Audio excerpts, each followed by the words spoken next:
Hai, kembali bertemu dengan saya Yodi. Hari ini kita akan bahas mengenali emosi. Apa warna favorit Anda?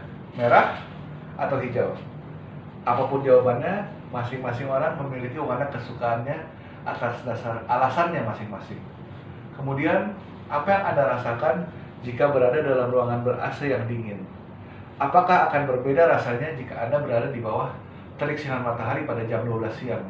Ya, pasti jawabannya berbeda. Orang akan cenderung merasa senang dan nyaman berada di ruangan ber-AC dengan suhu 20 atau 22 derajat Celcius. Namun, sebaliknya, apa yang akan orang rasakan jika berada di bawah terik sinar matahari yang bersuhu 37 atau 38 derajat Celcius? Ya, tentu saja akan keringatan dan merasa kepanasan. Hal ini tentulah sangat normal. Sadarkah Anda bahwa perilaku kita ditentukan oleh sebuah elemen yang ternyata sangat dominan dalam hidup manusia? Tahukah Anda elemen atau unsur apa itu? Ya, betul, emosi. Kali ini kita akan membahas dan mengenal unsur emosi yang ada dalam diri manusia. Emosi dapat sangat mempengaruhi kinerja seorang individu dalam pekerjaannya sehari-hari. Manusia pada dasarnya terdiri dari 3 unsur elemen, yaitu kognisi atau aspek pikiran, afektif atau aspek emosi, dan konatif atau aspek perilaku. Saya akan membahas dari hal yang paling dasar dan sedikit teknis dari sisi psikologi, yaitu pendapat beberapa ahli mengenai emosi. Menurut Tompkins tahun 1962, all babies are born with 9 emotions programmed into their facial muscles. Emosi ini dipahami sebagai innate emotion atau emosi yang terlahir secara bawaan atau dari lahir. Apakah 9 innate emotion itu? Pertama, interest atau ketertarikan, enjoyment atau kenikmatan, surprise, terkejut, distress, tidak nyaman, fear, takut, shame, malu, anger, marah, disgust, tidak suka, dismell atau reaksi terhadap bau yang tidak enak. Respon emosi tersebut kita pelajari di awal masa kehidupan saat bayi. Ini merupakan reaksi terhadap basic needs atau stimulus eksternal. Semakin seorang manusia tumbuh dewasa, kita menciptakan pola emosi dari pikiran kita berdasarkan penilaian atas kejadian-kejadian di sekitar kita. Kita belajar mengembangkan pola emosi ini hingga menjadi suatu reaksi dan kebiasaan. Ketika seorang manusia mengalami emosi, ia mengekspresikannya secara immediate physically reality. Hal ini terjadi secara otomatis, bahkan belum memasuki dalam alam sadar kita.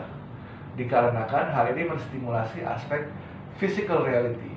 Melalui stimulus masuk ke panca indera manusia.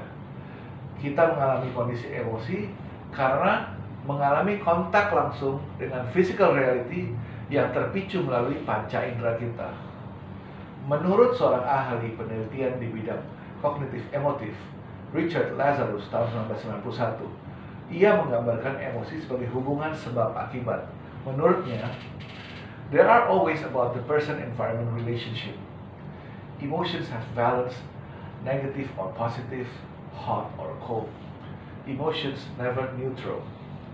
Menurut Richard Lazarus tahun 1991, manusia memiliki emosi-emosi sebagai berikut. Anger, dikarenakan tidak dihargai. Anxiety, karena adanya ancaman. Sadness, karena mengalami kehilangan. Guilt, dikarenakan melanggar nilai moral. Shame, dikarenakan gagal melakukan hal yang sepatutnya. Envy, menginginkan apa yang dimiliki oleh orang lain. Jealousy, tidak memiliki apa yang dimiliki oleh orang lain. Disgust, perasaan tidak suka.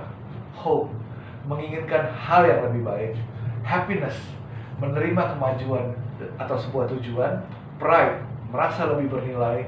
Gratitude, memuji pihak lain dengan tulus. Love, atau afeksi timbal balik dari sebuah hubungan. Dan compassion, perasaan yang timbul akibat penderitaan orang lain. Emosi terjadi akibat penilaian seseorang dalam suatu situasi atau kejadian.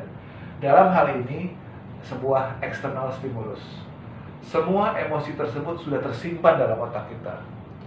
Emosi akan muncul melalui sistem saraf kita melalui panca indera kita yang berhubungan langsung dengan situasi eksternal dari luar diri kita. Panca indera di sini adalah penglihatan, pendengaran, penciuman, perabaan, dan perasa atau lidah. Emosi muncul dari bagaimana kita berpikir, bereaksi, dan memutuskan sesuatu. Emosi merupakan motivasi dasar kita. Emosi mengarahkan kita kepada kebutuhan-kebutuhan dasar kita. Sehubungan dengan hal tersebut, apakah emosi yang Anda rasakan cenderung bermanfaat atau merugikan Anda? Bagaimanakah biasanya emosi tersebut muncul dalam diri Anda? Apakah Anda pernah menyadarinya? Apakah secara otomatis melalui alam bawah sadar atau sudah terproses melalui penilaian Anda? Emosi merupakan hal yang basic yang menimbulkan sebuah perilaku. Mengatur emosi adalah penting untuk dilakukan karena hal ini mempengaruhi kesehatan fisik, mental, dan performa kerja kita. Juga mempengaruhi bagaimana kita melakukan kerjasama dalam pekerjaan. Mulailah menyadari hal-hal apa yang mempengaruhi kondisi emosi kita, baik itu emosi negatif maupun emosi positif. Mari belajar menyadari bagaimana mengendalikan emosi kita. Misalnya, mengendalikan bad mood kita dalam sebuah situasi. Untuk memahami pola emosi yang terjadi dalam diri Anda, jika perlu, tulislah jurnal harian untuk melakukan checking dan penilaian atas emosi-emosi yang muncul dalam diri kita sehari-hari. Bacalah jurnal harian Anda tersebut beberapa kali, hingga Anda sungguh-sungguh dapat memahami dinamika emosi yang secara umum terjadi dalam diri Anda. Tentunya, Anda dapat melakukan review sendiri mengenai manfaat atau hal yang merugikan yang dapat ditimbulkan dari emosi Anda. Jika Anda ingin lebih mengenal diri Anda lebih baik guna mengoptimalkan performa diri Anda, ada baiknya berkonsultasi kepada konselor atau psikolog.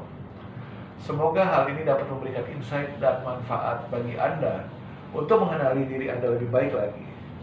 Di kesempatan lain, saya akan membahas lebih detail mengenai managing positive emotion at workplace. Sukses selalu dan keep on doing your self-development.